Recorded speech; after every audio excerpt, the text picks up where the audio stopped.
आज मी चमचमीत अशी मशरूमची भाजी बनवली होती. जशी हॉटेलमध्ये भेटते ना, अगदी तशीच.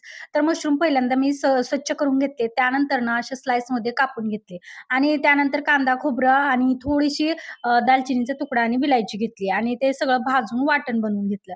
आता कढईमध्ये तेल टाकलं, जिरे, अद्रक, लसूण, कोथिंबिरीची पेस्ट टाकली आणि छान परतू दिलं. त्यानंतर वाटण टाकलं. वाटण तेल सुटेपर्यंत छान परतून घेतलं. त्यानंतर मसाल्यामध्ये जास्त काही नाही टाकलं मी. हळद, लाल तिखट आणि काळा मसाला याने टेस्ट एकदम मस्त येते या भाजीला.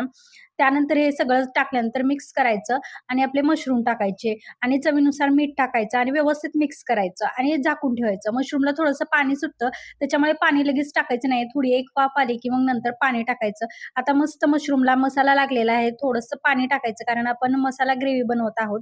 त्यामुळे त्यानंतर झाकण लावून आणखीन 2 ते 4 मिनिटं शिजवून घ्यायचं. मस्तपैकी आपली हॉटेलमध्ये धाब्यावर जशी भेटते तशी अगदी मसाला ग्रेव्हीची मशरूमची भाजी तयार होते. चवीला अप्रतिम लागते. एकदा नक्की ट्राय करा. रेसिपी आवडल्यास सबस्क्राईब करायला अजिबात विसरू नका. चला बाय.